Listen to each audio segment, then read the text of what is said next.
AIM प्रमुख असदुद्दीन ओवैसी ने ऐसा सवाल खड़ा कर दिया है कि जिसने पूरी बिहार राजनीति की नब्ज बदल दी है। अचानक से माहौल चर्चाओं में आ गया है। क्या एनडीए सरकार को सीमांचल का सबसे अप्रत्याशित समर्थन मिलने वाला है?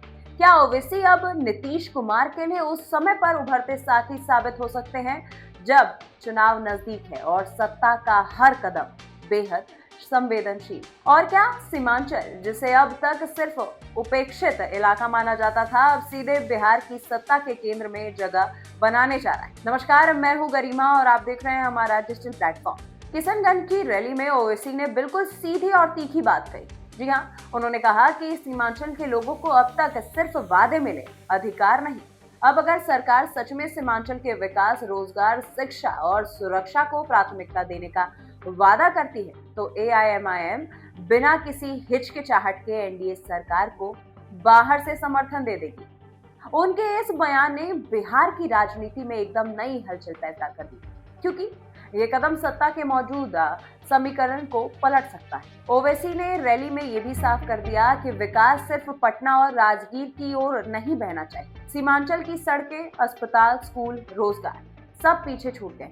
उन्होंने कहा कि सीमांचल भी बिहार है और वहां के लोग भी बराबर के अवसर और सुविधाओं के हकदार। उनके संदेश एक तरफ सीमांचल के लोगों की नाराजगी को आवाज दे रहा था और दूसरी तरफ साफ संकेत दे रहा था कि अगर एनडीए ने कदम बढ़ाया तो एआईएमआईएम भी खुलकर साथ आने को तैयार है। एनडीए के भीतर भी इस बयान को लेकर के चर्चाओं की गति अचानक तेज हो गई।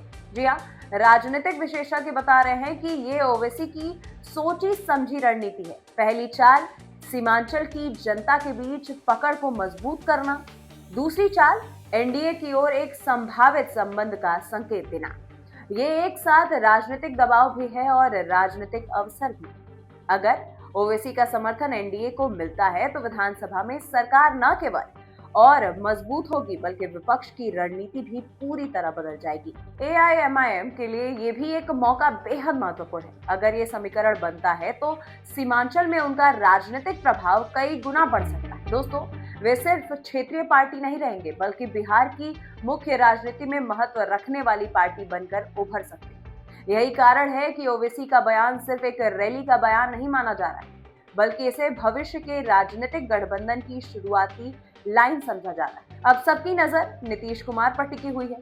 क्या वे इस प्रस्ताव को एक संभावित अवसर के रूप में देखेंगे या फिर ये इसे सिर्फ चुनावी रणनीति का दबाव मानकर अनदेखा कर देंगे? सरकार और विपक्ष दोनों की धड़कनें इस प्रतिक्रिया का इंतजार कर रही है, लेकिन इतना जरूर है कि ओवैसी के इस बयान ने चुनावी गर्मी के बीच एक बिल्कुल नया मोड़ लाकर खड़ा कर दिया है और बिहार की राजनीति में अब एक नया खेल शुरू हो चुका है।